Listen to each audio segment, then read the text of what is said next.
हरे कृष्णा कृष्णा कृष्णा हरे हरे हरे राम राम राम हरे हरे। हरे कृष्ण। अवाज आवे छे माताओ सुधी पूरो के ओछो आवे छे? आवे छे? एक श्लोक है पद्म पुराण अंतर्गत श्रीमद भागवत महात्म्यनी ज्यां चर्चा थई छे एमां तो मैं अपना डीओटी केयर ग्रीप में नाख्यो छे श्लोक काढीने तेने पाछळ गावानो प्रयास करूं। उक्तं भागवतं नित्यम् उक्तं भागवतं नित्यं कृतं च हरिचिन्तनम् कृतं च हरिचिन्तनम् तुलसी पोषणं चैव तुलसी पोषणं चैव धेनूनां सेवनं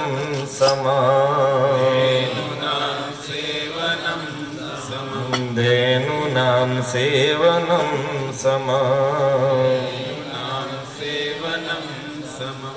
उक्तं भागवतं नित्यम् कृतं च हरिचिन्तनम् तुलसी पोषणं चैव धेनूनां सेवनं एक प्रभु जी और एक माता जी गाएगी। उक्तं भागवतं नित्यम् उत्तम भागवतं नित्यम् कृतं च हरिचिन्तनम् कृतं च हरिचिन्तनम् तुलसी पोषणं चैव तुलसी पोषणं चैव धेनूनां सेवनं समम् धेनूनां सेवनं समम्। उत्तम भागवतं नित्यम् कृतं च हरिचिन्तनम् तुलसी पोषणं चैव धेनूनां सेवनं समम्।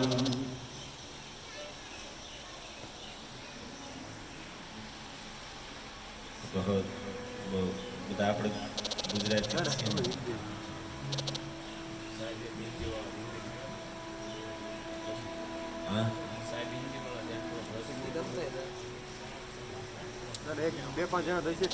चैत्र प्रतिपदा नवरात्रि का प्रारंभ हो रहा है। वैसे लोग मानते हैं कि नवरात्रि अर्थात देवी जी की आराधना के दिन, लेकिन ऐसा नहीं है। नवरात्रि को पवित्र आराधना के दिन माने, फिर किसी की भी आराधना आप जिसको मानते हैं आराधना के दिन है। और आज से ही वैदिक परंपरा के अनुसार नया साल प्रारंभ होता है। तो हम लोग भाग्यशाली है कि आज के नए साल के इस पहले दिन पर हम ठाकुर जी को जो प्राण से भी अधिक प्रिय है ऐसी गौ माता के सानिध्य में बैठे।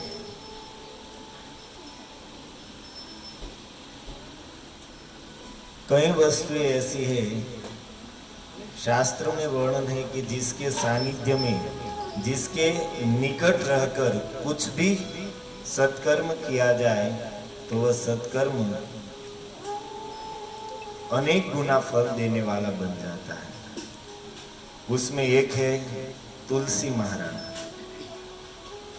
तुलसी महारानी का अपना प्रभाव है, ठाकुर जी की प्रिया है, साक्षात वृंदा देवी ही पौधे के रूप में, तुलसी के रूप में प्रकट हुई है और उसके सानिध्य में किया हुआ कोई भी कार्य तुलसी महारानी के प्रभाव से अनेक गुना फल देने वाला बन जाता है। इसलिए हमारी वैष्णव परंपरा में कुछ भी हम करेंगे, कीर्तन, कथा या ठाकुर जी की सेवा, पहले तुलसी महारानी को वहां पर विराजमान करेंगे। दूसरा है पीपल का सानिध्य। पीपल भी भगवान विष्णु का स्वरूप है।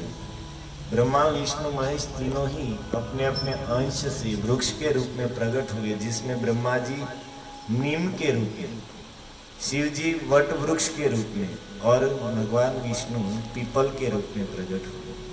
भक्ति के 64 अंगों का वर्णन करते हुए रूप गोस्वामी कहते हैं पीपल की परिक्रमा करना, उसको भी भक्ति का एक अंग बताया है। तो पीपल का सानिध्य भी बहुत लाभप्रद होता है सत्कर्म करने वालों के लिए। यहाँ पर पीपल भी है, पीपलोच है ना।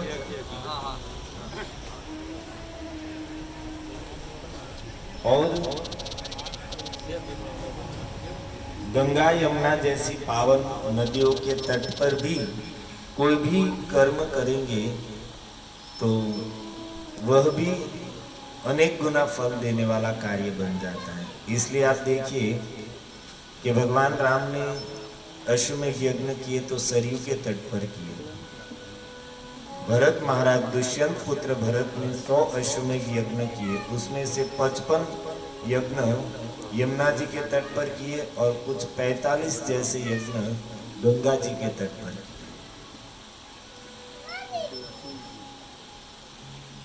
और उसमें एक है गौशाला में कोई भी सत्कर्म किया जाए तो गौ माता के प्रभाव से वह सत्कर्म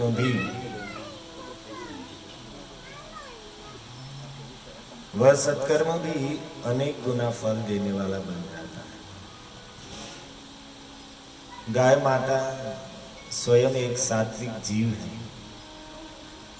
जहाँ पर गाय का निवास है वहाँ पर वातावरण ही सत्वगुणी बन जाता है और उस सात्विक वातावरण के प्रभाव से हम जो भी क्रिया करेंगे वह क्रिया अनेक गुना फल देने वाली बन जाती है।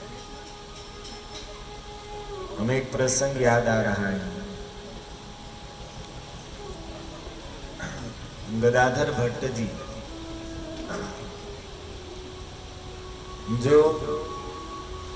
जिन्होंने अपने गांव में रहते हुए ये पद लिखा, सखी हो श्याम रंग रंगी, और उस समय वो पद गदाधर भट्ट जी का बहुत ही प्रख्यात हो गया। जीव गोस्वामी ने जब उस पद को पढ़ा तो सोचने लगी कि अरे ये तो गोपियों के भाव की चर्चा करने वाला कोई सामान्य जीव नहीं हो सकता है। तो उसने एक पत्र लिखा और सेवक के द्वारा गदाधर भट्ट जी को भेजा है। गदाधर भट्ट जी उस समय अपने घर में सुबह सुबह में बस भक्त लोग वहां पर पहुंचे हैं। गदाधर भट्ट जी दातुन कर रहे थे। उसी समय वृंदावन से जीव गोस्वामी का पत्र लेकर वैष्णव पहुंचे और गदाधर जी ने पूछा कि भाई आप कहाँ से आए हैं? तो उन्होंने कहा वृंदावन से। जैसे ही वृंदावन का नाम सुना तो लिखा है गदाधर भट्ट जी इतने भाव में डूब गए कि मूर्छित होकर गिर गए। वृंदावन का नाम सुनते ही उसको मूर्छा आ गई। और उसमें एक श्लोक जीव गोस्वामी ने लिखा था कि भाई राधा चरणों से अंकित व्रजभूमि वृंदावन का आश्रय लिए बिना और उन्हीं राधा रानी के प्रेम में मग्न रसिकों का संग किए बिना, हे सखी, उन रस का आस्वादन कौन कर सकता है? कृष्ण रस का आस्वादन कौन कर सकता है? बस इतना पढ़ा तो दौड़ते हुए वृंदावन में आ गए। और वृंदावन में ऐसे भागवत के वक्ता हुए कि भाव में डूबकर भागवत की कथा कहते थे। गदाधर भट्ट जी की आंख में से आंसुओं की धारा बहती रहती थी। और बड़े बड़े रसिक, उस समय तो वृंदावन में सामान्य लोगों का वास था नहीं, रसिक जन साधु संत ही रहते थे, तो प्रेम में डूबकर कथा सुनते थे।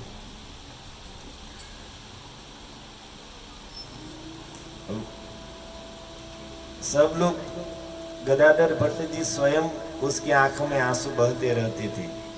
और श्रोता भी ऐसे प्रेमी रसिक थे कि भाव के कारण उन लोगों की आंखों में भी आंसू बहते रहते थे। अब उस श्रोताओं में एक महात्मा थे, वो बेचारे प्रयास कर रहे थे लेकिन उसको आंसू आ नहीं रहे थे।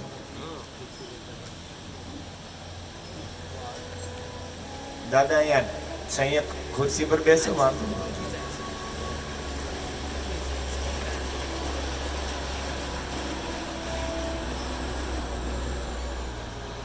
पहला तो તમે મને એ કહો, હું કથા કોને સંભળાવું છું, તમને કે ગાય માતાને? તમને સંભળાવતો તો તમે મારી સામે જઈને બેસો, નકર હું ગાય માતાની સામે જઈને કથા કહું, બે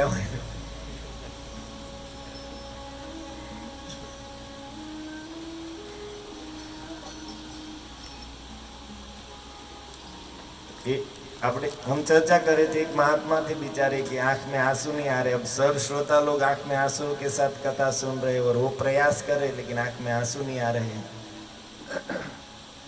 तो एक दिन क्या किया, एक पुड़िया में थोड़ी लाल मिर्ची लेकर आ गए और कथा सुनने बैठे। तो ऐसा प्रसंग आया, सबकी आंखों में आंसू देखे तो इसने भी चुपके से उसमें उंगली लगाकर ऐसे ऐसे कर लिया। तो आंसू की धारा, आप लोग सीख लीजिए कैसे रोना चाहिए कथा में। अब इतने रोए कि और सब श्रोता देखने लगे कि इसको तो कितना भाव है, लेकिन एक भक्त ने देख लिया। तो उसने एक दिन गदाधर, हर रोज ऐसा करते थे, एक दिन गदाधर भट्ट जी से कहा कि अरे महाराज ये अमुक महात्मा है ना, ऐसे रोते हैं।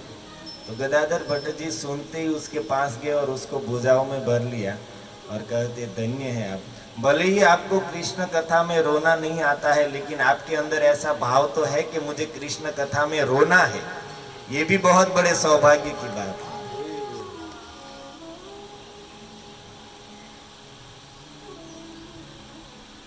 तो गदाधर भट्ट जी की कथा बहुत प्रख्यात हो गई। तो वहाँ उस समय वृंदावन मथुरा से नजदीक एक दौरेरा करके एक राज्य था, वहाँ के राजा थे जिसका नाम रजपूत थे, नाम याद है राधेश्याम, नाम भूल गया मैं। तो वो राजा कथा सुनने एक दिन आए तो इतना उसको अच्छा लगा कि फिर वो धीरे धीरे कथा सुनने आने लगे। और कथा सुनने लगता है कोई भी तो फिर क्या होता है, राधा रानी ने भ्रमर गीत में गाया है कि फिर घर बार छोड़ के धीरे धीरे पहले काम धंधा छूटता है, पहले संसार का व्यवहार छूटता है, फिर काम धंधा छूटता है और फिर घर बार छूटता है। भिक्षुचर्याम चरन्ति बहव इह विहंगाम भिक्षुचर्याम चरन्ति। तो राजा धीरे धीरे उसका राज्य कार्य से ध्यान हटने लगा और कथा में रस दिन प्रतिदिन बढ़ रहा है। अब रानी ने जब देखा तो उसको अच्छा नहीं लगा और सोचने लगी कि अरे ऐसा रहा तब तो राजा थोड़े दिन में ही राज्य छोड़ देंगे तो मेरा क्या होगा, मेरी इच्छाओं का क्या होगा, मेरी इच्छाओं की पूर्ति कौन करेगा।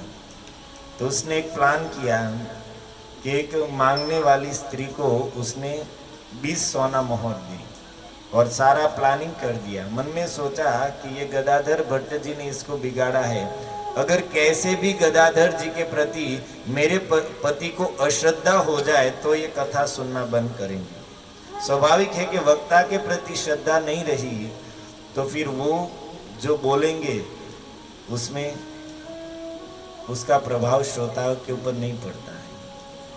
वक्ता के प्रति जितनी ही श्रद्धा है उतना ही श्रोता को लाभ होता है।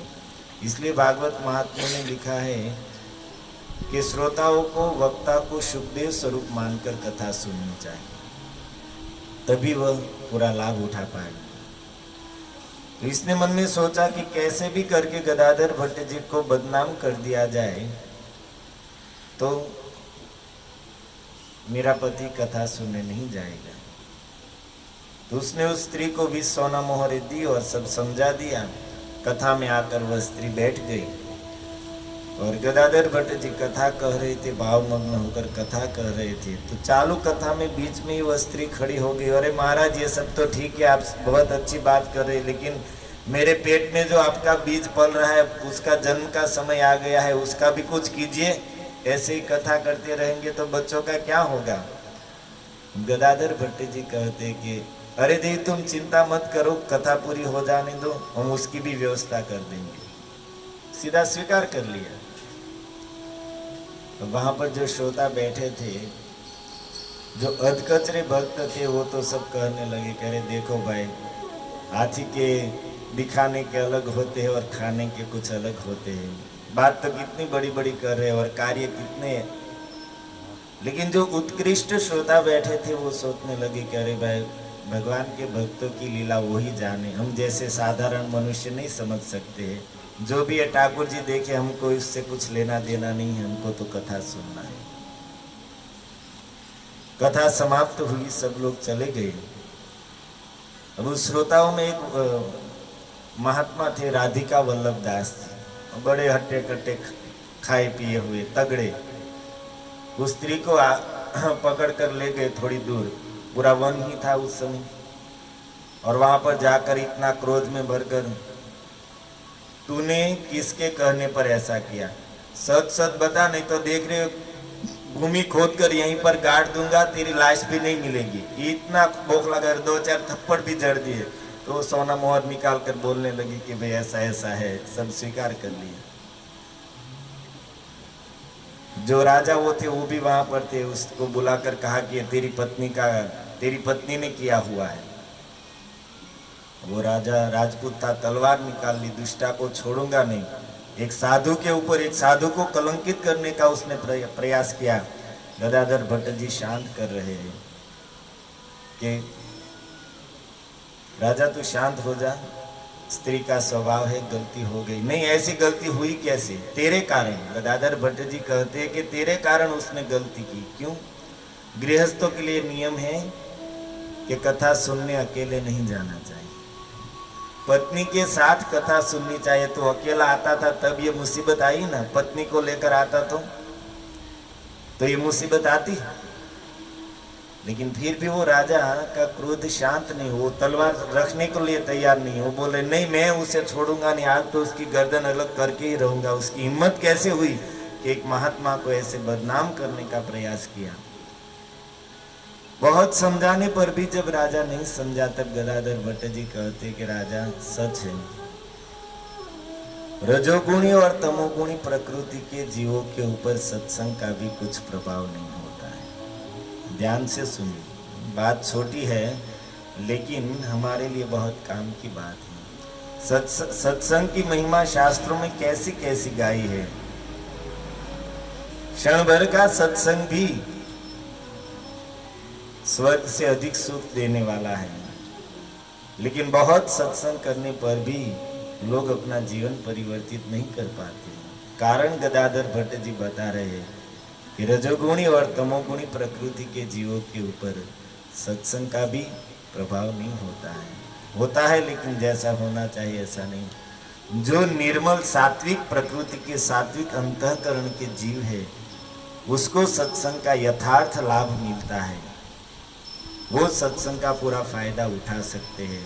उससे सात्विक प्रकृति के जीवों का सत्संग से जो परिवर्तन होता है, उसके अंदर सत्संग से जो भगवत प्रेम जागृत होता है, रजोगुणी और तमोगुणी जीवों को वो लाभ नहीं मिल सकता। और सात्विकता लाने के लिए भगवान ने एकादश स्कंद में उद्धव जी से कहा है, सात्विकान ये सेवेत सत्व विवृद्ध ये। अपने अंदर सत्व गुण का सत्व विवृद्ध है, सत्व गुण की वृद्धि करनी है तो व्यक्ति को सबसे पहले सात्विक वस्तुओं का सेवन करना पड़ेगा। उसमें सब बताया, संग सात्विक करना पड़ेगा, सात्विक शास्त्रों का अध्ययन करना पड़ेगा, सात्विक भोजन का आश्रय लेना पड़ेगा। और सबसे बड़ा सात्विक भोजन करना है तो गाय के दूध से बड़ा सात्विक आहार कोई नहीं है। सत्वगुणी आहार तो बहुत है, लेकिन उसमें सबसे सात्विक कोई वस्तु है तो वह है गाय का दूध, गाय का घी। दूध घी की बात दूर रही, गाय का मल मूत्र भी जीवों को सात्विकता प्रदान करने वाला है, शुद्धता प्रदान करने वाला है। इसलिए तो हमारे यहाँ पर नियम है कि यज्ञ इत्यादि सत्कर्म होते हैं तो भूमि का शोधन होता है गाय के गोबर से। यज्ञ का विधान है, यज्ञ कुंड गाय के गोबर से लेपा न जाए तब तक उसमें दी हुई आहुति ठाकुर जी तक पहुंचती नहीं है। आजकल जो लोखंड के पात्र में यज्ञ किया जाता है, शास्त्र में कहीं पर विधि नहीं है। मिट्टी का या ईंटों का कुंड बनाकर फिर उससे भी पर्याप्त नहीं है, उसके ऊपर गाय का गोबर लेपन करना ही पड़ेगा। भूमि शोधन के लिए गाय के गोबर का उपयोग होता है। गुरु महाराज इस बात बाबत में दृष्टांत देते हैं, इसमें तर्क नहीं चलता है कि गाय एक पशु है, उसका गोबर इतना शुद्धि देने वाला है, तब तो एक पवित्र ब्राह्मण को लाया जाए और उसका गोबर लगाया जाए तो कितनी शुद्धता होगी। ऐसा नहीं चलता है। शास्त्र प्रमाणम, तस्मात् शास्त्र प्रमाणम कार्या कार्य ते व्यवस्थित। किसी भी बात के लिए शास्त्र प्रमाण है। जैसे मान लीजिए कोई कार्य है तो कार्य को देखकर हम नहीं कह सकते कि ये कार्य अच्छा है या बुरा है। अच्छा बुरा निर्णय करेगा उस कार्य का परिणाम। कोई भी कार्य है उसका परिणाम देखकर कहा जा सकता है कि अच्छा है। अच्छे से अच्छा कार्य कर रहे हैं लेकिन परिणाम अच्छा नहीं है तो उसको अच्छा नहीं माना जाएगा। और भले ही कोई कार्य साधारण है लेकिन उसका रिजल्ट अच्छा है तो उस कार्य को उत्तम माना जाएगा। तो कार्य अच्छा बुरा नहीं है, निर्णय करने वाला है उस कार्य का फल। तो सात्विकता से जो भरपूर है, ऐसे गौ माता के सानिध्य में हम बैठे, बात हमारी हो रही थी कि हम जो साधन कर रहे हैं, जो भी कर रहे हैं, नाम जप कर रहे हैं, संकीर्तन कर रहे हैं, कथा श्रवण कर रहे हैं, ठाकुर जी की सेवा कर रहे हैं, ये सब वस्तुएं हम कर रहे हैं, लेकिन उसका यथार्थ लाभ लेना है तो रजोगुणी और तमोगुणी प्रकृति से ऊपर उठना पड़ेगा। अरे भाई, एक कृष्ण नाम प्रेम देने में समर्थ है, हम लोग इतना कृष्ण नाम लेकर भी कृष्ण प्रेम तक नहीं पहुंच पाए हैं। क्यों? क्योंकि अपराध भरे पड़े हुए, और जब तक रजोगुणी और तमोगुणी स्वभाव रहेगा तब तक अपराध होते ही रहेंगे। और सत्व गुण में स्थित होना है तो सात्विक आहार, सात्विक शास्त्रों का अध्ययन, सात्विक लोगों का संग, और सबसे श्रेष्ठ उसमें है गौ माता का आश्रय, गौ माता का दूध। अब देखिए, ऋषि मुनि बड़े बड़े योगी वन में रहते थे, कुछ आहार नहीं करते थे, गाय रखते थे, वन में गाय चर लेती थी और उसके दूध को सुबह में या शाम में दूध पी लिया, बस इसी से उसका जीवन निर्वाह होता था। गाय के दूध को एक पूर्ण आहार माना गया है। आयुर्वेद के अनुसार गाय के दूध के साथ और कुछ भी वस्तु नहीं खानी चाहिए। हम लोग खाते हैं तो भोजन के लिए बैठते हैं तो रोटी सब्जी हमारा पूरा भोजन है, उसके साथ हम दूध पीते हैं, लेकिन आयुर्वेद मना कर रहा है कि भोजन के साथ दूध नहीं पीना चाहिए। दूध स्वयं में एक पूर्ण आहार है, इसलिए दूध लेते हैं तो और कुछ साथ में लेने की जरूरत नहीं है। और प्रमाण है ये सारे ऋषि मुनि जो सिर्फ दूध पीते थे, लेकिन उसके शरीर में कभी विटामिन की कमी नहीं होती थी। दूध से ही उसको शरीर में जितनी वस्तुओं की आवश्यकता है वो सब प्राप्त हो जाता था। और मन कितना सात्विक और पवित्र रहता था कि एकांत में रहकर पूरे दिन ध्यान में लगे हैं या तपस्या में लगे हैं या भजन में लगे हैं या साधन में लगे हैं। हम एकांत में नहीं रह सकते। कहीं एकांत में गए हैं तो 1-2 दिन 4 दिन भले अच्छा लगे, लेकिन ज्यादा दिन नहीं रह सकते, क्योंकि हमें रजोगुणी वातावरण चाहिए, रजोगुणी स्वभाव है। कोरोना में 2-3 महीना घर पे रहे हैं तो संसारी लोगों की बात जाने दीजिए, भक्त लोग भी थक गए। 1 घंटा 2 घंटा भगवान में मन लगेगा, फिर नहीं लगेगा। प्रमाण है हमारा मन एकांत में हम कितनी देर तक रह सकते हैं। जितनी देर रह सकते हैं भजन करते हुए, उतना हम सात्विक प्रकृति में, सात्विकता में स्थित हुए, ये प्रमाण है। अगर एकांत में हमारा मन आधा घंटा भी नहीं लगता है तो उसका अर्थ है कि हम पूर्ण रूप से रजोगुणी हैं।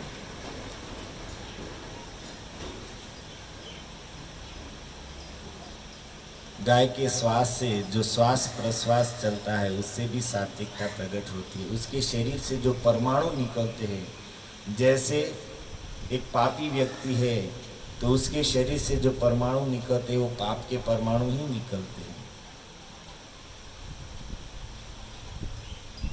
एक संसारी व्यक्ति है जिसके सारे विचार संसारी है, उसके पास आप बैठेंगे तो आपके विचार भी संसारी ही बनेंगे, क्योंकि उसके शरीर से जो परमाणु निकलते हैं वो परमाणु एक वातावरण, उसी प्रकार का वातावरण बनाते हैं, और उस वातावरण में संपर्क में आने वाले की चेतना भी वैसी ही बनती है।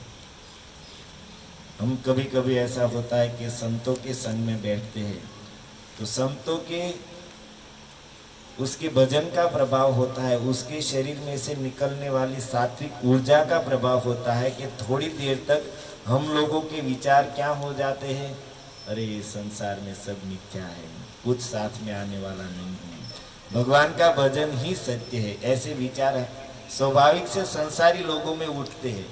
क्यों? तो महापुरुष के सानिध्य का प्रभाव है, उस वातावरण का प्रभाव है। वहां से हटते ही फिर अरे ये साधु बाबा सब कहते रहते, भाई काम धंधा करो, परिवार संभालो, विचार बदल जाते हैं। तो हम आपको यह कहना चाहते कि गाय से सात्विक जीव कोई है ही नहीं। गाय जहाँ पर है उसके शरीर में से जो ऊर्जा निकलती है, जो परमाणु प्रकट होते हैं, वो वातावरण को सत्वगुणी बना देते हैं, और उसके आश्रय में आने वाला, उस वातावरण में आने वाला जीव भी, उसकी चेतना भी सात्विक बनती है। हमने जो श्लोक का उच्चारण किया भागवत महात्म्य अंतर्गत, क्या था? उक्तम भागवतम नित्यम। 4 वस्तुओं को समान फल देने वाली बताई है उस श्लोक में सूत जी ने। उक्तम भागवतम नित्यम, नित्यम भागवत का उक्तम अर्थात पाठ करना। उक्तम भागवतम नित्यम कृतम च हरि चिंतनम, और भगवान श्री हरि का चिंतन करना, स्मरण करना, बैठकर उसके लीलाओं का स्मरण करना, उसके स्वभाव का स्मरण करना, उसके चरणों में जो चिन्ह है उसका स्मरण करना, और कलयुग में सबसे बड़ा है उसके नाम का स्मरण करना। चैतन्य भागवत में लिखा है कि भक्ति क्या है? भक्ति योग, भक्ति योग, भक्ति योग ध्यान, भक्ति योग कृष्ण नाम स्मरण क्रंदन। भक्ति योग क्या है? भक्ति योग कृष्ण नाम स्मरण, कृष्ण नाम का स्मरण करें, उसको भक्ति योग कहा। नाम का स्मरण कैसे करेंगे? नाम का स्मरण है नाम को सुनना, एकाग्रता पूर्वक नाम को सुनना, नाम की जो शब्द है उसके ऊपर ध्यान केंद्रित करना, नाम की, कृष्ण नाम की जो महिमा है उसको याद करना, ये स्मरण है। नाम नामकारी बहुधा निज सर्वशक्ति तत्रार्पिता। भगवान ने अपनी सारी शक्ति नाम के अंदर स्थापित कर दी है। कृष्ण में जितनी शक्ति है उतनी ही शक्ति उसके नाम में है। इन सब बातों को स्मरण करना है। उत्तम भागवतम नित्यम कृतम हरिचिंतनम। फिर तुलसी पोषणम चैव, तुलसी महारानी को जल देना, तुलसी महारानी की संभाल रखना, उसकी देखभाल करना। कहीं कहीं घर में जाते हैं तो तुलसी महारानी इतनी अच्छी होती है, और ऐसा भी लिखा गया है कि जिस घर में ठाकुर जी की सेवा जितनी अच्छे से हो रही है, उस घर में तुलसी महारानी इतनी ही प्रसन्न रहेगी। प्रसन्न अर्थात फूली फली। जैसे यहाँ पर देखिए कितनी तुलसी महारानी, कितने दो है लेकिन एकदम प्रसन्न है। भक्तों को तुलसी देखकर, अच्छी तुलसी देखकर एक प्रसन्नता होती है। तुलसी देखी जुड़ाए प्राण, माधव तोषणी जान। हनुमान जी लंका में गए तो देखा कि यार ये असुरों की नगरी में यहाँ पर तो फूलों के पौधे घर घर में होने चाहिए, घर में थोर होने चाहिए, फिर वो क्या कहते, वो पैसा देने वाला वृक्ष कहते, ये सब होने चाहिए। और यहाँ पर तुलसी कहाँ से? हाँ, यहाँ पर तुलसी कहाँ? ये असुरों की नगरी में तुलसी कहाँ से? क्या चौपाई है, स्मरण में नहीं आ रहा। हनुमान जी ने विभीषण के घर में देखा, नव तुलसी का वृंद तहाँ देखी हर्ष कपिराय। नव तुलसी का वृंद, एक तुलसी नहीं थी, पूरी तुलसी महारानी का पूरा क्यारा था। और देखी हर्ष कपिराय, तुलसी महारानी को देखकर हनुमान जी प्रसन्न हो गए कि अरे ये तो कोई साधु का घर है। असुरों की नगरी में भी ऐसे साधु रहते हैं।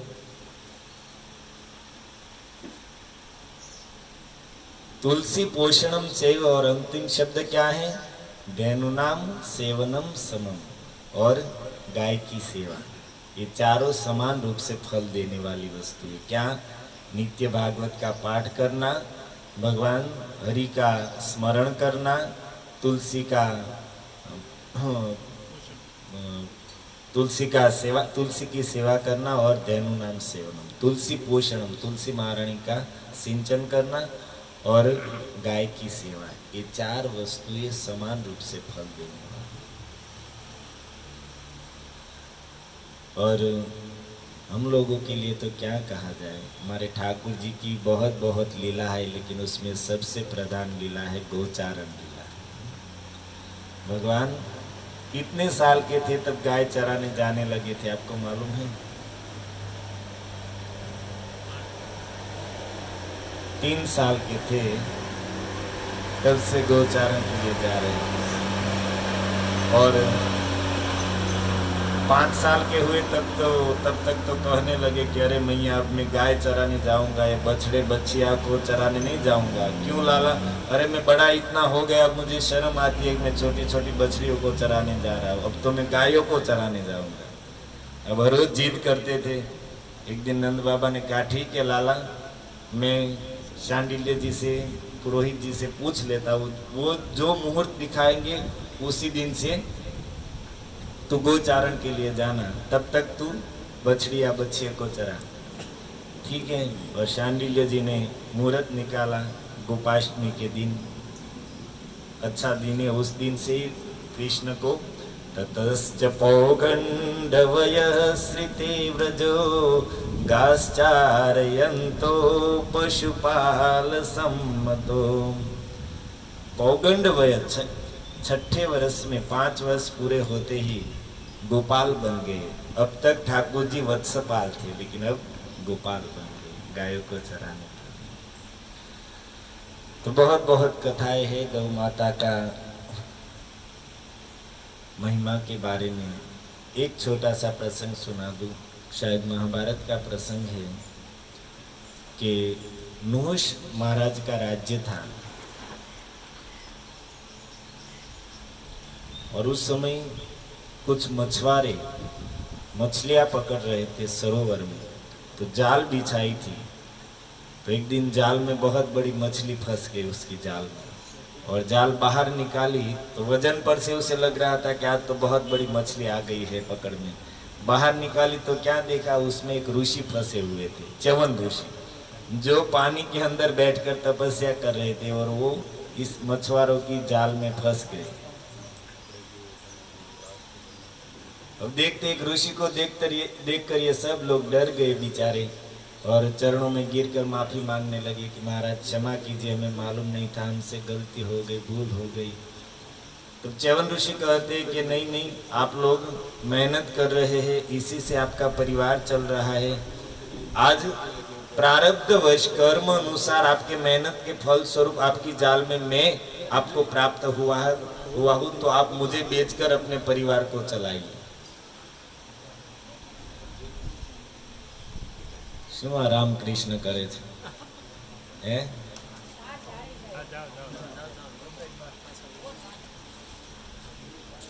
હારી જોડી છે રામકૃષ્ણ.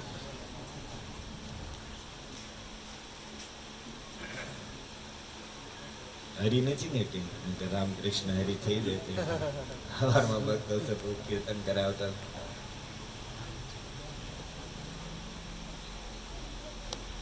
હરિભાઈ એસી એકાદા નહીં.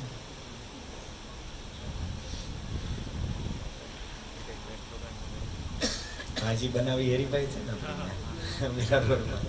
આપણે શું આપણે સ્નેહ મિલન વખતે એની પાસે કંઈક બનાવરાયું હતું. હા,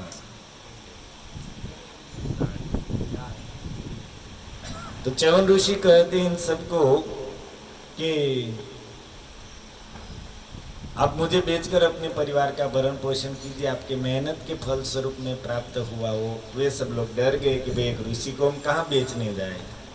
धर्म संकट आया, राजा के पास लेकर गए हैं राजा नुहुष। च्यवन ऋषि ने कहा कि राजन देखिए, मछुआरों ने मेहनत करके मुझे अपनी जाल में पकड़ा है, अब तू मेरा उचित मूल्य देकर इन लोगों के पास से मुझे मुक्त करा।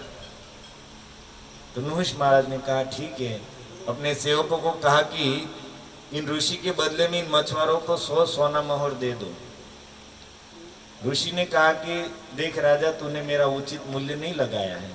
तो कहा कितना दूं? 200 दूं? नहीं। 500 दूं? नहीं। 1000 दूं? नहीं। लाख दूं? नहीं। अब राजा धर्म संकट में पड़ा कि क्या करूं। बढ़ते बढ़ते उसने करोड़ों सोना मोहर तक पहुंच गए। अंत में कहा कि देखो भाई, मेरा इतना बड़ा राज्य है, इसका अमुक शहर है, मैं इन मछुआरों को देता हूँ आपके बदले में। तो च्यवन ऋषि कहते नहीं, ओके दूसरा शहर देता हूँ। बम्बई दिया, कलकत्ता दिया, बेंगलोर दिया, ये दिया, वो दिया। ऐसे करते करते वो राजा कहता है कि ठीक है, मैं अपना आधा राज्य इन मछुआरों को देता हूँ आपके मूल्य के बरोबर, आपके मूल्य के बदले में। तब ऋषि कहते हैं कि राजन, तुम बुद्धिमान हो, तुमने साधु संग किया है, शास्त्रों का अध्ययन किया है, तुम धर्म के मार्ग पर चलने वाले हो, तो क्या तुम इतना नहीं समझ सकते हो कि एक ऋषि की कीमत, एक संत की कीमत तुम संसार की जड़ वस्तु को, संसार की जड़ संपत्ति को देकर तुम संत की या ऋषि की मूल्य, उसका मूल्य नहीं लगा सकते हो। तुम उचित मूल्य मेरा लगाओ। इस संसार की आधा नहीं, तुम्हारा पूरा राज्य नहीं, स्वर्ग का राज्य दे दोगे, फिर भी मेरा मूल्य सही नहीं होगा। तुम इस बात में अच्छे से विचार करके मेरा मूल्य चुकाओ। उसने कहा ठीक है महाराज, आप मुझे समय दीजिए थोड़ा। और उसी समय घूमते हुए वहां पर लोमेश ऋषि पधारे हैं नुहुष राजा के राज्य में। और उसको राजा नुहुष ने कहा कि भगवान, ऐसा धर्म संकट मुझ पर आया है, मैं क्या करूं? आप ही बताइए कि मैं उन ऋषि के बदले में उन मछुआरों को क्या दूं, ताकि उस ऋषि की सही कीमत मैं चुका सकूं। लोमेश ऋषि ने कहा कि राजन, तुमने जो भी दिया है उन लोगों को सब वस्तुएं हटाओ, उसकी कोई आवश्यकता नहीं है। अपनी गौशाला से एक अच्छी गाय लेकर आओ। और गाय लेकर आए और फिर च्यवन ऋषि के पास सामने जाकर कहा कि महाराज, आपके बदले में मैं इन मछुआरों को ये दूध देने वाली युवान गाय दे रहा हूं। च्यवन ऋषि इतने प्रसन्न हो गए कि वाह, धन्य है राजा तूने मुझसे भी हजारों गुना श्रेष्ठ मूल्य इन मछुआरों को दिया है। अब मैं इसके ऋण से मुक्त हो गया, इसके बंधन से मुक्त हो गया। अब आप विचार कीजिए कि गाय माता की महिमा, क्या उसका मूल्यांकन हो सकता है? एक ऋषि जो कहता है कि मेरा मूल्य पूरी पृथ्वी का राज्य या स्वर्ग का राज्य तुम दे दोगे तो भी मेरा मूल्य नहीं चुका सकते हो, और वही उसके बदले एक गाय देने पर वह राजा क्या कह रहे हैं कि मुझसे भी अनेक गुनी कीमत तुमने मेरे बदले में चुकाई। ऐसी तो गाय की महिमा से शास्त्र भरे पड़े हुए। हमारे भारतवर्ष में बड़े बड़े आंदोलन इसी के ऊपर हुआ है, इसी के गौ रक्षा के कारण ही बड़े बड़े सत्याग्रह, बड़े बड़े आंदोलन, बड़े बड़े हिंसाएं हुई है। शास्त्र भरे पड़े हुए हैं, लेकिन हमारे लिए सबसे महत्वपूर्ण बात यही है कि भगवान को अत्यंत प्रिय है गाय। उसकी सेवा करने से हम ठाकुर जी को प्रसन्न कर सकते हैं। अंत में एक श्लोक आप सब लोग जानते हैं, लेकिन उसका अनुवाद करके मैं अपनी वाणी को विराम दूंगा। भगवान शंकर माता पार्वती से कहते, आराधनाम सर्वेशाम विष्णुराराधनम परम।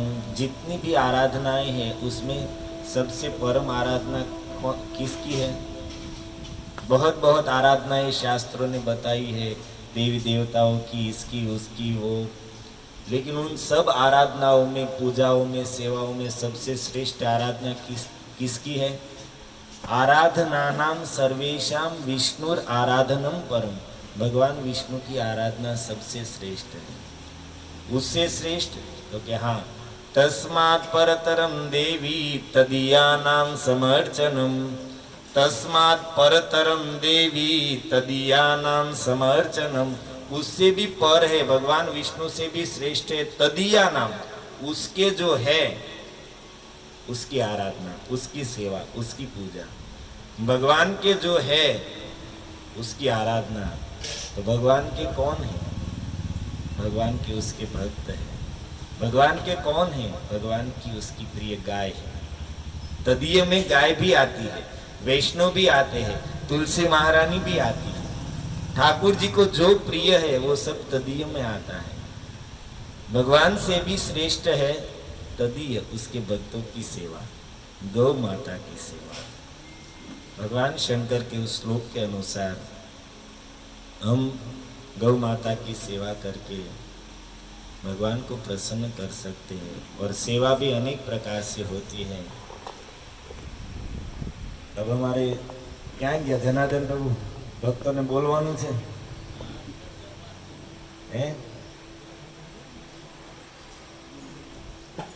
जनार्दन प्रभु की इच्छा है कि सब भक्त लोग 2-5 मिनट बोले कुछ, जब तक प्रसाद तैयार हो तब तक। क्या बहुत अच्छा, अंत में स्मरण में आए, नहीं तो मैं पहले सुना देता। गोवर्धन यज्ञ भगवान ने क्यों प्रारंभ कराया? गोवर्धन पूजा प्रारंभ की कृष्ण ने, इंद्र का यज्ञ बंद कराया। तो गोवर्धन उत्सव में क्या हुआ आप जानते हैं? गोवर्धन महाराज को 56 भोग लगे, अन्नकूट लगा और परिक्रमा हुई, इतना ही हुआ। बाकी सेवा किसकी हुई उस गोवर्धन यज्ञ में? हरा हरा घास गाय को खिलाया गया, गाय को सजा धजा कर तैयार किया गया, गाय की आरती और पूजा सब कुछ गौ माता का ही हुआ। गोवर्धन महाराज को सिर्फ अन्नकूट लगा और परिक्रमा। गोवर्धन का अर्थ होता है गोवर्धन, गायों का वर्धन। तो भगवान ने गोवर्धन महाराज की पूजा और गाय माता की सेवा की भावना से ही इतने बड़े देवता इंद्र का यज्ञ बंद कराया और गोवर्धन पूजा का प्रारंभ कराया। और जब इंद्र ने सुना तो जानते ही है कि इंद्र ने क्या किया। सामर्थक मेघ जो प्रलय करने वाले हैं उसको आदेश दिया, और ठाकुर जी ने 7 दिन और रात्रि तक गोवर्धन को धारण करके व्रजवासियों की रक्षा की है। 7 दिन में इंद्र का पानी उतर गया, मेघों का पानी उतर गया। इंद्र समझ गए कि भाई जिसको मैं बालक समझ रहा था वो कृष्ण साधारण बालक नहीं है। भगवान के ऐश्वर्य को, प्रभाव को, शक्ति को देखकर इंद्र समझ गए कि भाई ये साक्षात परात्पर ब्रह्म है। इंद्र स्वर्ग में गए हैं और अपने इस अपराध का स्मरण करते ही वो सोचने लगे कि कहीं मेरे इस अपराध के कारण मेरा राज्य न चला जाए, मेरे हाथ से स्वर्ग का सिंहासन न चला जाए। तो एकांत में देवराज इंद्र इतने चिंता में डूबे रहते थे कि किसी से बात नहीं करते थे, न अपनी पत्नी सची से बात करते थे और नहीं किसी देवताओं की सभा में जाते थे, किसी से बोलना नहीं, बस पूरे दिन चिंता में रहते थे। बृहस्पति ने जब इस बात को सुना, देवताओं के मुख से बृहस्पति आए हैं, इंद्र के पास आकर सबसे पहले इंद्र को डांटा है और फिर कहा कि इंद्र तू बहुत बड़ा मूर्ख है, तुमने जितनी बड़ी गलती की है, आज तक सृष्टि में भगवान के प्रति इतना बड़ा अपराध किसी ने नहीं किया है। मेरी बुद्धि जहां तक चल रही है तेरे अपराध का कोई प्रायश्चित नहीं है, फिर भी तू सृष्टिकर्ता ब्रह्मा जी के पास जाकर उसको पूछ, शायद वो कुछ उपाय बताए तो तू बच सकता है, और कोई उपाय नहीं है। बृहस्पति के कहने से इंद्र गए हैं ब्रह्मा जी के पास ब्रह्मलोक में, और ब्रह्मा जी को जब अपने अपराध के बारे में सुनाया तो सबसे पहले तो ब्रह्मा जी ने भी कान में उंगली डाल ली कि अरे रे इंद्र, तुमने इतना बड़ा अपराध किया। देख इंद्र, मैंने भी भगवान कृष्ण के प्रति अपराध किया था, लेकिन मैंने तुम्हारी तरह जानबूझकर अपराध नहीं किया था, मुझसे अपराध हो गया था। मैं भगवान की लीला को देखना चाहता था, उसकी महिमा को देखना चाहता था, इसलिए मैंने उसके बछड़े और बालकों को चुरा लिया और फिर मैं मोह में पड़ गया और मुझसे अपराध हो गया। और मेरे अपराध के क्षमा के लिए मैंने भगवान की स्तुति की, अनेक श्लोकों में कृष्ण की स्तुति की, लेकिन फिर भी भगवान मुझसे एक शब्द नहीं बोले। मैं समझ गया कि मुझसे बात नहीं कर रहे प्रभु, इसका अर्थ है उसने मुझे क्षमा नहीं किया है। मैं चिंता मग्न होकर ब्रह्मलोक में आया और वही चिंता मुझे खाए जा रही थी कि मैं कैसे भगवान के प्रति हुए मेरे अपराध से मुक्त हूँ। और तब मैंने गौतम इत्यादि सारे ये सब ऋषियों को बुलाया। इंद्र को ब्रह्मा जी कहते कि मैंने इन सारे ऋषियों को बुलाया और कहा कि आप लोग मुझे उपाय बताइए कि मैं किस प्रकार भगवान गोपाल के प्रति मुझसे जो अपराध हो गया है उससे मुक्त हूँ। तब हे इंद्र, इन सारे ऋषियों ने मुझे बताया कि हे पितामह, भगवान गोपाल देव को सबसे अधिक प्रिय है गाय, इसलिए आप गोपाल देव को प्रसन्न करना चाहते हैं तो गाय की सेवा कीजिए। गाय की सेवा करके आप अपराध से मुक्त हो जाएंगे, भगवान की प्रसन्नता प्राप्त कर लेंगे। तब हे इंद्र, मैंने इन ऋषियों से पूछा कि भाई गाय की सेवा मैं कैसे करूं, तो इन्होंने मुझे गौ सेवा के अनेक कार्य बताए, लेकिन 3 बातें मुख्य रूप से बताई है। गौ सेवा में 3 बातें मुख्य रूप से बताई। क्या? एक तो गौग्रास, गौ माता को भोजन कराना, दूसरा गौ माता की परिक्रमा करना, और तीसरा गौ माता को प्रणाम करना। ये 3 बातें इन ऋषियों ने मुझे मुख्य रूप से बताई है। हे इंद्र, इन ऋषियों के कहने पर मैंने गौ माता की सेवा की और गौ माता की सेवा करके मैं भगवान गोपाल को प्रसन्न करके अपराध से मुक्त हो गया। जीव गोस्वामी ने इस कथा को गोपाल चंद्र में लिखा।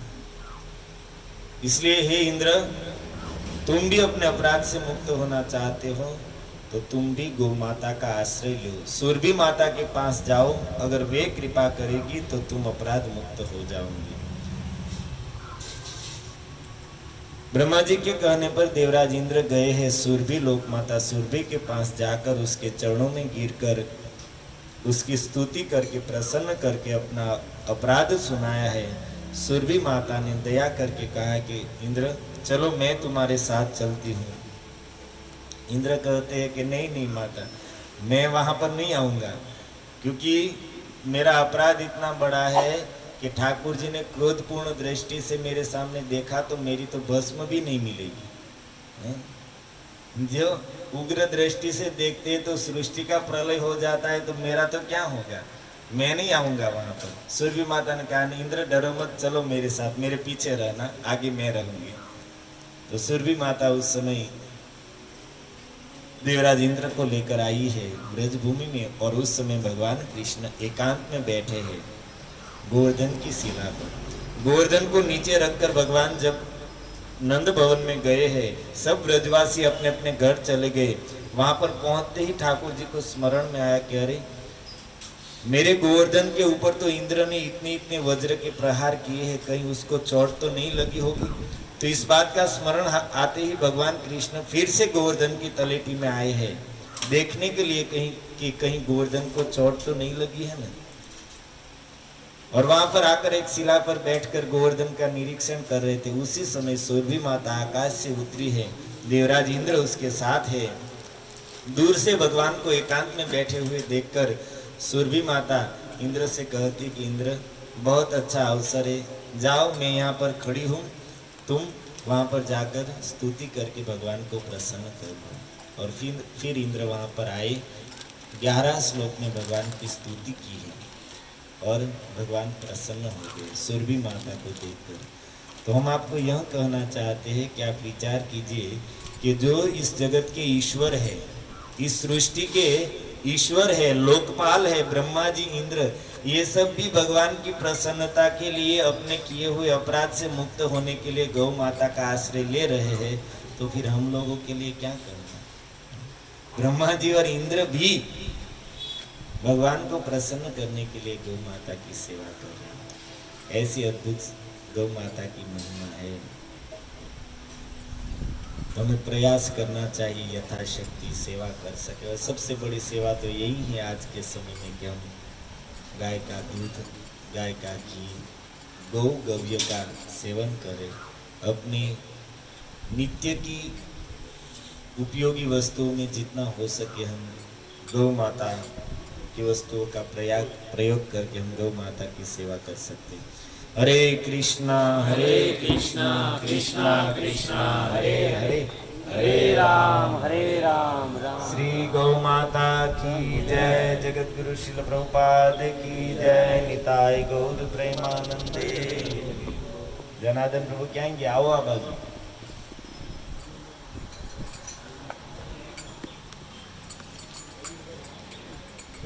ચાલ આવે અહીંયા બેસવાનું છે? ન્યા બેહવું ન્યા બેઠા બેઠા કહેતો વાંધો ના ના નહીં. બધાને 5-5 મિનિટ ફરજિયાત છે. જે પણ બોલે એવું નથી કે આપણે કથામાં જવું, ઇસ્કોનમાં આવ્યા પછી હું કે તમે ક્યાં અહીંયા સામે આવી જાઓ. આવો ભક્તો હા, ગૌ માતા એવું નહીં, પણ વિષય આધ્યાત્મિકમાં જ હશે એટલે કાંઈ પણ બોલી શકો. એવું નથી ગૌ માતા વિશે તે કે કોઈ પણ વસ્તુ જેવો નહીં.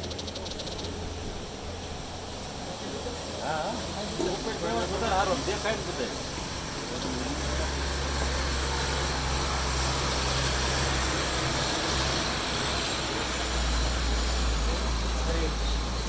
हरे कृष्णा कृष्णा कृष्णा हरे हरे राम राम हरे हरे।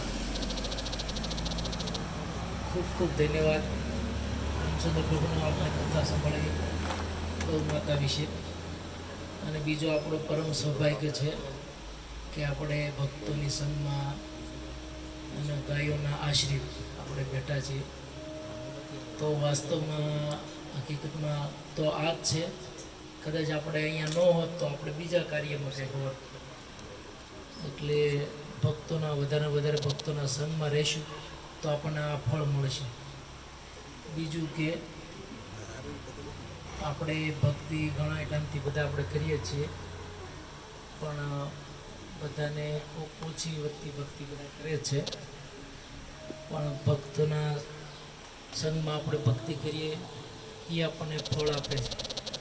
અને જે પણ ઓછી વખતે ભક્તિ બધા કરતા હોય તો કોઈનો અપરાધ કે કોઈની ટીકા કે કોઈની અપરાધ રહિત આપણે ભક્તિ કરવી જોઈએ. કોઈની નિંદા કે ટીકા કે કોઈને દુઃખ લાગે, કઠોર શબ્દ લાગે એવું આપણે કોઈને કહેવું ન જોઈએ. કારણ કે આપણે આવું આચરણ કરીશું તો આપણેથી વધારે ભક્તો જોડાશે.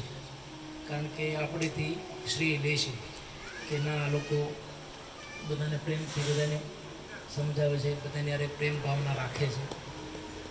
આપણે બોલીથી ગોલીથી મારવી અને કરતાં ગોલીથી જે મારવી એ શબ્દો વધારે બધાને વધારે દુઃખ આપે છે. કારણ કે ગોળીથી મારીએ તો એકાદ દિવસમાં એનું રિઝલ્ટ આવી જાય છે, વયો જાય છે. પણ ગોલીથી મારીએ એ બિચારો આખી જિંદગી તડપે રાખે છે. એ શબ્દ એના જીવનમાંથી નીકળતો નથી, જે આપણે કઠોર શબ્દ એને કીધો હોય. તો આપણે વધારે વધારે ભક્તો સાથે પ્રેમથી વ્યવહાર કરવો જોઈએ. અને અમે આવા પ્રોગ્રામો અવારનવાર કરીએ છીએ. જેવી રીતના આપણે ગૌશાળાને કર્યા, 2-4 મહિના પછી પાછ બીજા કરીશું. તો વધારે તમે આ કાર્યમાં જોડાઓ અને વધારે ભક્તિ આપણે આગળ વધીએ અને ભક્તોનો સંગ મળે અને ખૂબ ભક્તિ વધે. બસ હવે બીજું એટલું તો. હરે કૃષ્ણ કૃષ્ણ કૃષ્ણ હરે હરે, હરે રામ રામ રામ હરે હરે. ખૂબ ખૂબ ધન્યવાદ ભક્ત વત્સલ પ્રભુનો. તો એમનો આભાર વ્યક્ત કરીશું મહામંત્રીથી.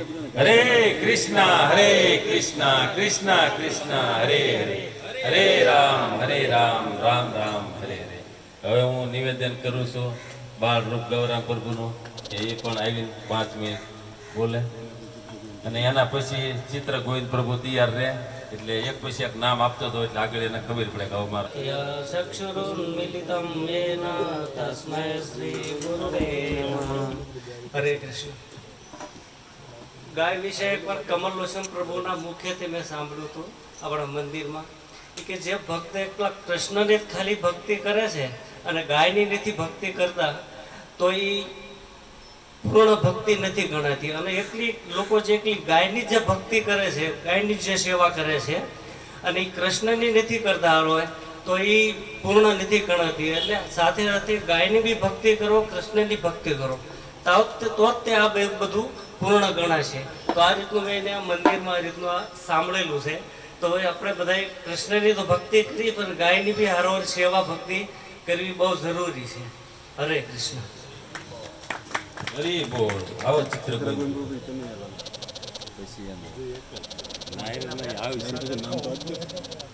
ચિત્ર ગોવિંદ પ્રભુ પછી કૃષ્ણ કનૈયા પ્રભુ આવશે.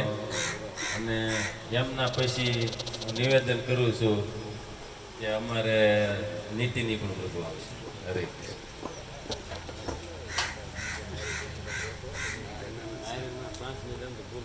હરે કૃષ્ણ.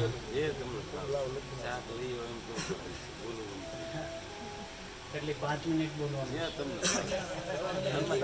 એટલે ફાવતું નથી, એટલે કદાચ 2 મિનિટમાં ઊભા થઈ જાય, કદાચ 7 મિનિટ ફાવી ગયું તો 7-8 મિનિટે થઈ જાય એમ. પહેલી વાર ઊભો થયો છું તો કાંઈ ભૂલચૂક થાય તો માફ કરજો. પણ હકીકતમાં ભક્તોની કૃપા છે કે મારા જેવા નાલાયકને પણ આ સ્થિતિ ઉપર અહીંયા બેસાડી શકે છે ભક્તો. એ બદલ ખૂબ ખૂબ ધન્યવાદ બધાનો. અને બીજું કહેવાનું કે સૌથી પહેલાં તો હું કુંડલ કૃષ્ણ પ્રભુને યાદ કરું છું, એમને નમન કરું છું કે એના કારણે આમાં આ સંસ્થામાં આવ્યા અને ભક્તિમાં કંઈક થોડું કંઈક કરીએ છીએ. પણ એનો ખૂબ ખૂબ આભાર છે. એને હું નમન કરું છું પ્રભુજીને. અને બીજું કહેવાનું કે ખરેખર મારી કોઈ લાયકાત નથી વસ્તુ કોઈ પણ બાબત ઉપર કે કાંઈ પણ કહેવા બાબત. પણ એક વસ્તુ મારે જરૂર કહેવી છે કે કૃષ્ણને પકડી રાખજો, ભાવ માતાને પકડી રાખજો, બસ. બીજું કાંઈ ન કરો તો કાંઈ નહીં, પણ એક કૃષ્ણને મનથી હૃદયથી સાચા ઓલાથી પકડી રાખજો, એનું સ્મરણ કરજો. કારણ કે એની સિવાય બીજો કોઈ ઉદ્ધાર નથી આ જગતમાં. હરે કૃષ્ણ. ઘણું કહેવું તો પણ નથી યાદ આવતું ખરેખર. હરી બોલ. આવો કૃષ્ણ કનૈયા. હરી બોલ. 5 મિનિટ. અરે એમ નો હાલે. આપો માયક પ્રભુજીને આપો. લે મહામંત્ર બોલો. મહામંત્ર બોલો, કાંઈક તો બોલવું જ પડશે. મહામંત્ર હરે કૃષ્ણ કૃષ્ણ કૃષ્ણ હરે હરે, હરે રામ રામ રામ હરે હરે. નીતિ નિપુણ પ્રભુના મહામંત્ર બોલવાનો છે ને? જો કે બધા શાસ્ત્રોનો સાર, વેદોનું બધુંનું મહામંત્ર છે. કનુભાઈ ગમે ને સારની વાત જ કરે. એમનો ભાવ આપણી સાથે છે, એ શબ્દોના રૂપમાં, મહામંત્રના રૂપમાં. અને એમનો સંગત તે વિશેષ. કેમ જેનું નામ આમ કેમ કરવા બોલો? એટલે આપણે જ મોકલવું ને. ભક્તોના સંગમાં ફરવાનો કે કોઈ બી મતલબ ઉત્સાહ એક હોય છે એ ભક્તોના સંગમાં જ આવે છે. તો 2011થી હું આ ઇસ્કોન સંસ્થામાં આવ્યો છું.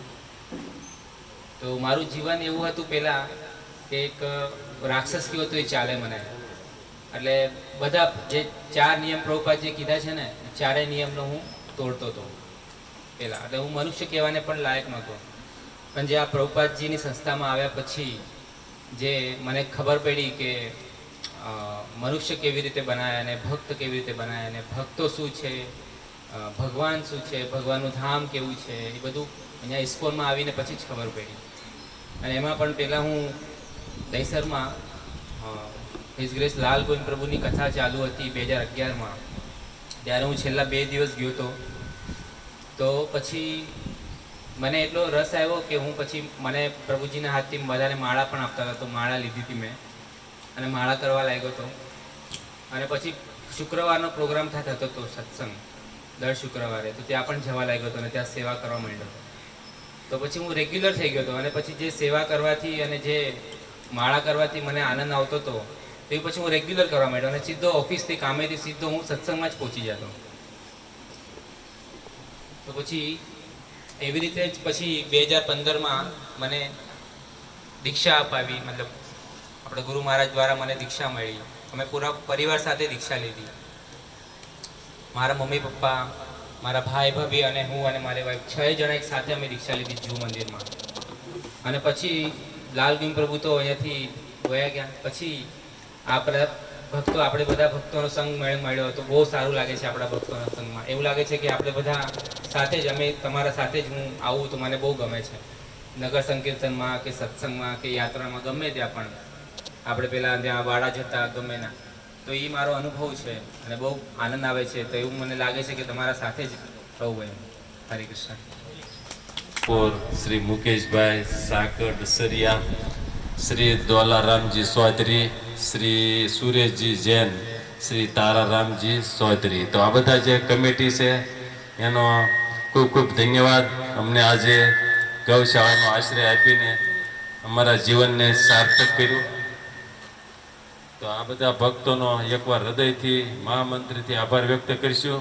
હરે કૃષ્ણ કૃષ્ણ કૃષ્ણ હરે હરે, હરે રામ રામ રામ હરે હરે.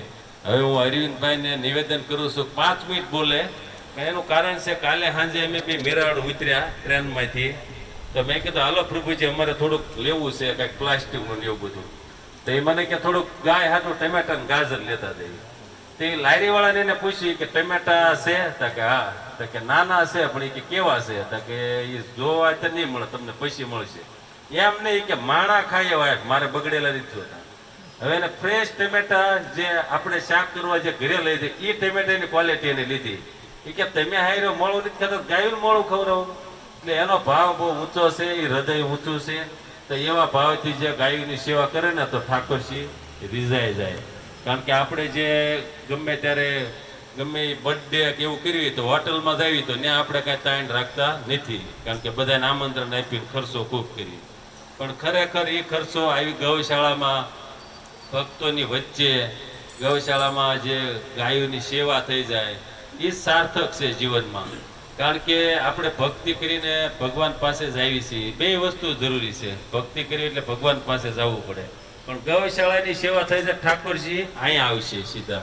એટલે 2 વસ્તુ જરૂરી છે. તો બધી વસ્તુ આપણે આપણા જીવનમાં કરવી જોઈએ. તો ગાય સેવા પણ કરવી જોઈએ અને કૃષ્ણની ભક્તિ પણ કરવી જોઈએ. તો હું અરવિંદભાઈને નિવેદન કરું છું 5 શબ્દ તો 5 શબ્દ બોલે, અહીંયા આવે. ભલે અહીંયા અમારી સામે બેસીને આવો અરવિંદભાઈ પૂછ્યા. હરે કૃષ્ણ.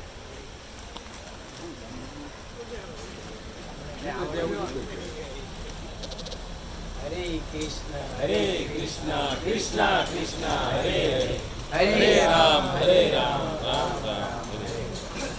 બધા ભક્તોને આવડે એવું મને કઈ આવડે નહીં. શક્તિ સેવા કરતા આવડે ગાયની કબૂતરાની. પણ હવે ભગવાન કૃષ્ણને બ્રહ્માંડથી પણ વાલું ગાયો છે, ગોપી છે અને આ ગોવાળ છે. એની સેવા કરો એટલે બ્રહ્માંડનું સુખ મળે. અને આ ભક્તો છે એ ભગવાન કૃષ્ણને પ્રિયમાં પ્રિય છે. તમે બધી જે સેવા કરો, રોજ રવિવારે પ્રભાત ફેરી કરો, બહુ સારું કામ કરો છો. અમારા આંગણે આવ્યા, ગાયું માતાના દર્શન કર્યા અને એના આશીર્વાદ લેજો. અને આવી રીતે ક્યારેક ક્યારેક આવતા રહેજો. અમને આનંદ થાય અને તમને ને ગાયોને પણ એમ થાય કે નાના ભક્તો આવે છે. કૃષ્ણ ભગવાનને ભક્તો અને ગાયોને ગોપાળ એ જ પ્રિય છે અને વૈકુંઠથી વાલું એ જ છે, બીજું કાંઈ નથી. ગાયો માતાની સેવા આવ્યા છે તો કરજો અને શાંતિથી હરિભજન કરજો. જય ગૌ માતા. હરે કૃષ્ણ કૃષ્ણ કૃષ્ણ હરે હરે, હરે રામ રામ રામ હરે હરે. રાજ તિલક પ્રભુ, રાજ તિલક પ્રભુ આવો. રાધેશ પ્રભુ તમે આવો 5 મિનિટ. ના ના ઉપર એની પછી રાધેશ પ્રભુ પોપડી તૈયાર છે. હરે કૃષ્ણ કૃષ્ણ હરે હરે, હરે રામ રામ રામ હરે.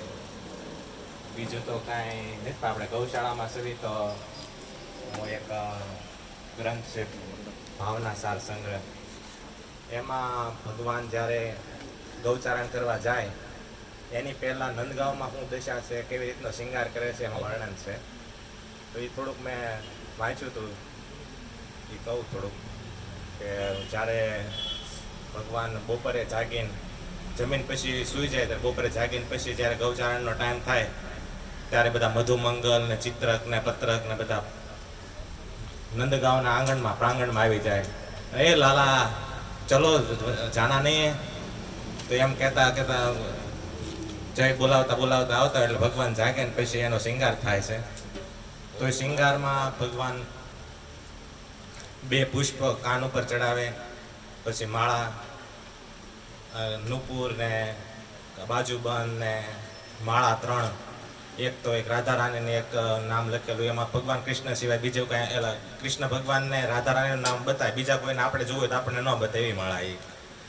અને એમ કરતાં કરતાં નંદ બાબાને એને તે વખતે ઉત્સાહ હોય જ્યારે જવાનો હોય, પણ જ્યારે એની બહાર નીકળે ત્યારે નંદ બાબાને તે એટલો ઉત્સાહ ન રહે, કારણ કે કૃષ્ણ વ્યા જાય. એના વિરહમાં એને એમ થાય કે હવે હું શું કરીશ. તો એ આખું નંદગાંવ ભગવાનના સાથે ને સાથે ચાલતું હોય, માતા યશોદાની બધા. તો એમ કરતાં કરતાં બધા જ્યારે પ્રાંગણમાં આવે ત્યારે બધા ચાલતા ચાલતા એને ભગવાન કૃષ્ણની સાથે જ હોય છે. તો ભગવાન કૃષ્ણને એમ થાય કે આ બધા મારી હારે હારે જંગલ સુધી હારે આવશે, તો પછી મારે જે ન્યા જઈને અહીંયા જે દુઃખ થાય છે તો ત્યાં ગોપીઓને પાછો આનંદ થાય કે જે ભગવાન કૃષ્ણ જ્યારે વનમાં આવશે ત્યારે અમારે એની હારે મિલન થાય એમ. તો નંદ બાબાને એમ કે બાબા હવે કે તમે અહીંયા રોકાઈ જાઓ. તો કે ના ના કેમ? એ કે તમે એક કામ કરો, મારો જે ઓલો બોલ બનાવવાનો છે ને રમવાનું દડો, એ કે તમે બનાવી રાખજો. તો એને સેવા આપી દે છે નંદ બાબાને. તો નંદ બાબાએ ત્યાંથી એ સેવામાં પ્રસન્નતા અનુભવે છે કે ભાઈ ના ના હું ત્યાં. તો માતા યશોદાને તેમ કહે છે કે હું સાંજે આવું ને ત્યાં સુધીમાં તમે આ વસ્તુ ખાવાની બનાવી રાખજો. અને જ્યારે જતા હોય રસ્તામાં તારે એ કાકા રામ રામ ને બધાને ટૂંકમાં જે નંદગાંવના રહેવાસીઓ છે બધાને ગોપીઓને અને બધાને હોની પ્રસન્નતા રીતે બધાને તૃપ્ત કરતા જાય છે.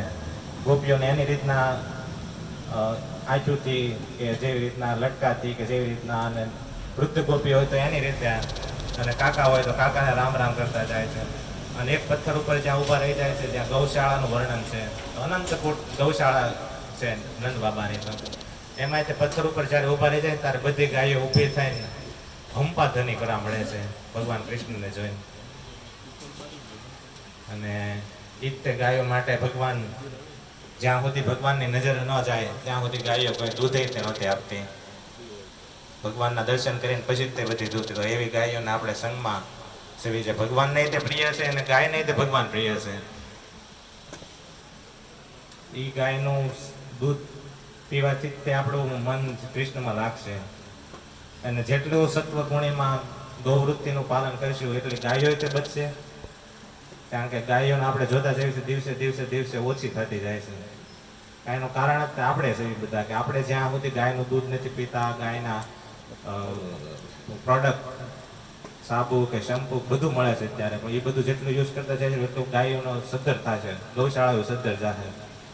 તો એ ભક્તોએ તો પહેલાં એની ઉપર વિચાર કરીને ગાયનું ઘી ને બધું જીવનમાં અપનાવવું પડે, ગૌવૃત્તિથી પાલન કરવું પડે. હરે કૃષ્ણ કૃષ્ણ કૃષ્ણ હરે હરે, હરે રામ રામ રામ હરે હરે. એ બધુંની વાત કરી ગયા. માઇકે પકડો કે પ્રસાદે રેડી છે, કેમ સમજવું આ વાતને?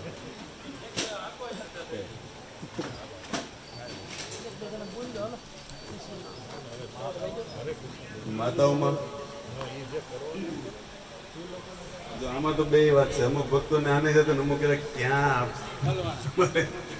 બધી રીતનું હોય. કઈ વાંધો નહીં, સમય તો આપણી પાસે છે, બપોર પછી કરીશું. તો પ્રસાદ કેમ છે? ગોબી રેડી છે? બે ભક્તો લ્યો.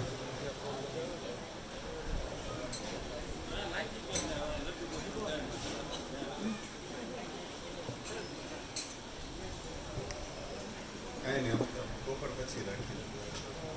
સારું, મહામંત્ર સાથે પ્રસાદ બાજુ આગળ વધીએ.